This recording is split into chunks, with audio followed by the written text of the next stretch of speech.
Hello, I hope you're well. Welcome back to my channel and welcome to today's video, which is my quarterly unhaul video.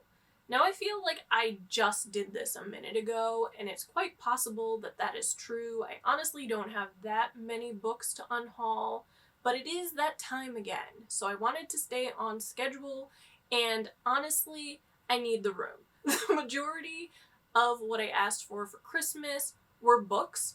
So I feel like I'm gonna get an influx of new books that are gonna need a place to call home. So I do have ulterior motives here. I need to make room for the Christmas gifts and the birthday gifts that will come a few weeks later.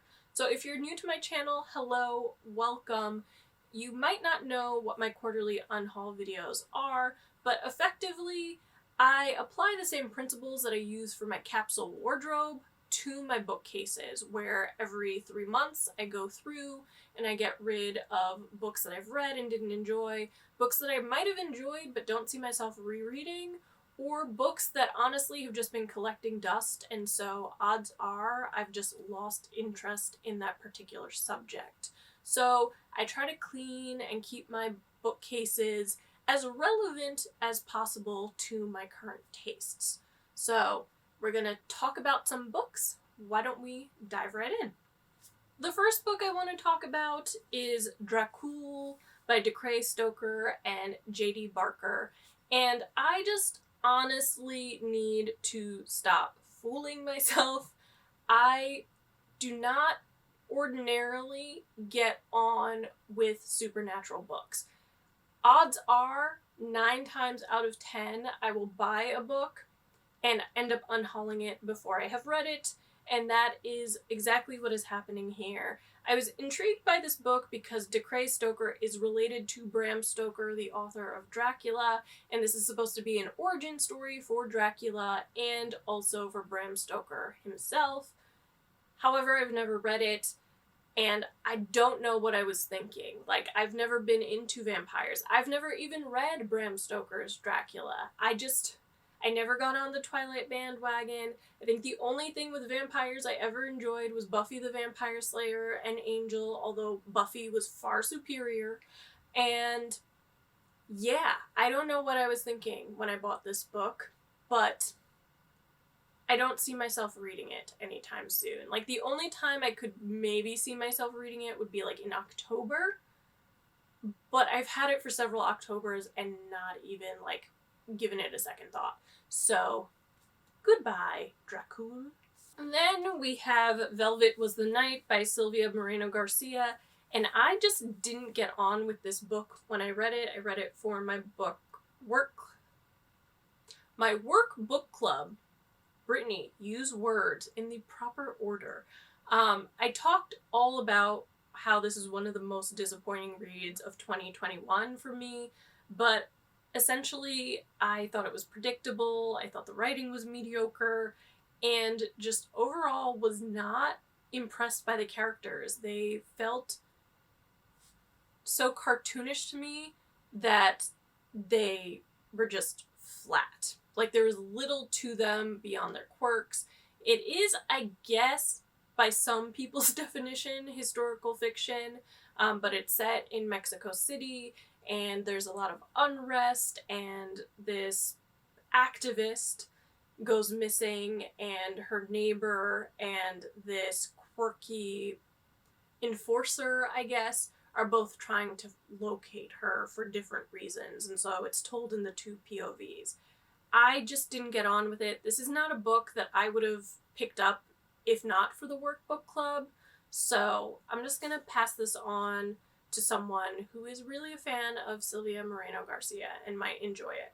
The next book is In the Heart of the Sea by Nathaniel Philbrick, another one that I read pretty recently. It is about the whale ship Essex, which inspired Herman Melville to write Moby Dick. This whale ship ends up being wrecked by a sperm whale, and then the crew is basically adrift for an inordinate amount of time and ends up, in some cases, having to cannibalize their fellow crewmates in order to survive. So it is a little dark, It is a little twisty, but at the end of the day, I didn't feel the sympathy for the crew that I feel like I should have felt, and because of that, it was just kind of an okay book for me. It was like, some facts were really interesting, but it's not a book that I see myself rereading or even referencing in the future, so that's why I decided to let it go. The next book, with its very shiny cover, so I'll try to do my best to make it not flash at you, but it's Jack the Ripper, The Hand of a Woman by John Morris, and I've had this on my bookcase for years. It was during a time period where I was really into true crime nonfiction and reading about, like, serial killers. I am a sucker for a good, like, true crime documentary, but I find I don't read as many of them nowadays. But you know what? This to me feels a little like conspiracy theory, pseudoscience-y, maybe, where essentially the author, John Morris, and I believe his father, come up with this theory that maybe, like, the reason we have not been able to figure out who Jack the Ripper was is because we've been looking at the wrong people. Maybe Jack the Ripper was actually a woman, and that's why we've never been able to identify Jack the Ripper, because we've always looked for a man. And you know what? It sounds a little suspicious to me. Like, I don't know if I buy it. I much preferred having read The Five earlier this year for my Jack the Ripper information, and honestly, like I said, this just seems like it's gonna be some weird conspiracy theory-esque type of read, and I'm not necessarily here for it, so we're gonna pass it on. The next book is When Paris Went Dark by Ronald C. Rossbottom, and this is nonfiction. It's about the German occupation of Paris during World War II, and I'm getting rid of this because this is one of these, like, accidental DNFs where I started reading it, put it down for whatever reason, and just never got back to it. But that was years ago now. Like, I've owned this book for ages, and like, I'm just not drawn to it anymore. And that's not to say that I'm not interested in World War II nonfiction, because I absolutely am. It is a period in history that I am truly fascinated by. But I don't remember how I got on with the writing. I don't think I got super far. I think maybe 50 to 60 pages. But it just didn't leave enough of an impression on me for me to want to give it a second go. So this is gonna say goodbye to my bookcase. The next book is one that I very nearly unhauled several times, and I basically had to talk myself into it this time around. If anyone has read it and thinks that it's worth keeping, let me know, because I could be persuaded. But the book is Murder in Matera, and it's by Helene Stepaniski. And this is based on a true story. It is about Helene Stepaniski's family, in particular her great-great-grandmother, I believe, who flees southern Italy in the late 19th century with her children because she's committed a murder, and she comes to America, and I guess it's supposed to be about Helene Stepaniski, the author, uncovering this family secret and family history, which sounds really interesting to me even now, but the book has literally just been catching dust on my bookcase. I've never once put it on a TBR. I've never, like, even looked at it and thought, maybe I'll just mood read it. So I feel like it's okay for me to let this one go, unless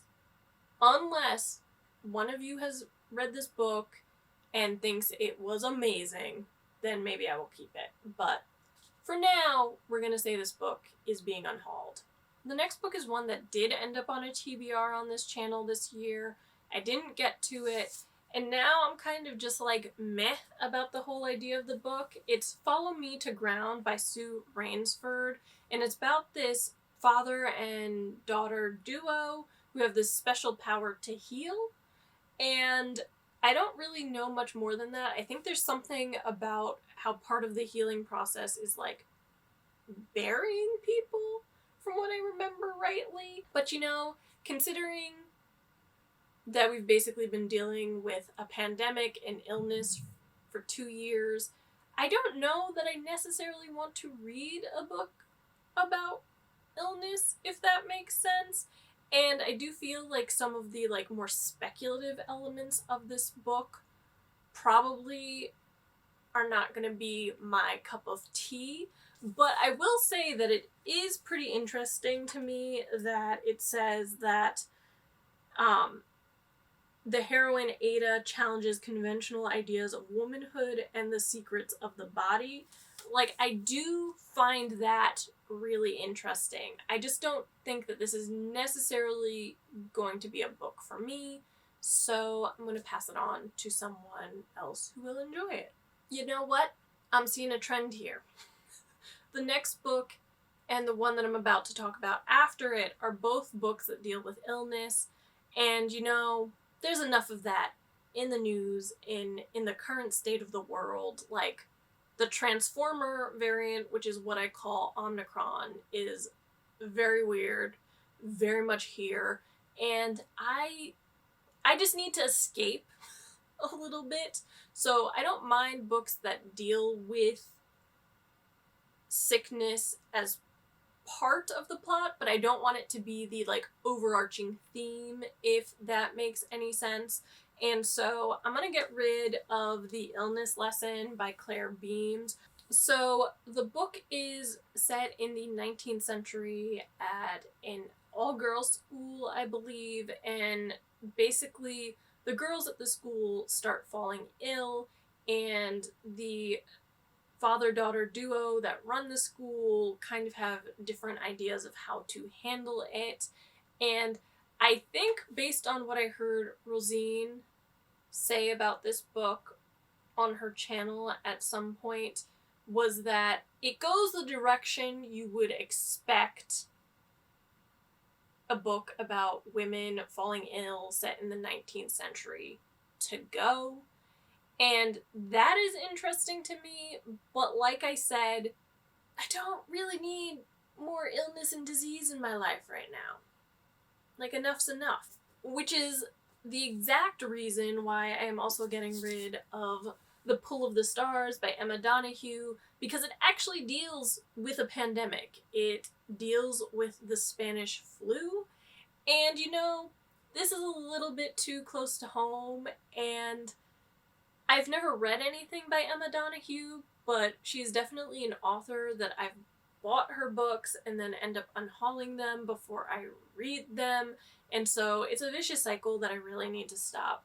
But honestly, I don't see myself wanting to read a book about a pandemic when we're still dealing with the pandemic, so this is gonna go bye-bye, and that's okay.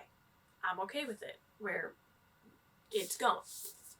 The next book is The Witches of St. Petersburg by Imogen Edwards Jones, and this is a book that I read way at the beginning of 2021, and it was enjoyable, I think, because of the subject matter for me. It's set in Russia, kind of at the twilight of the Romanov dynasty. These two Montenegrin princesses end up marrying into the Romanov court, and they end up becoming confidants of Tsarina Alexandra, and they get involved with Rasputin, and there's sort of all this like witchy kind of dark stuff going on. It's very decadent.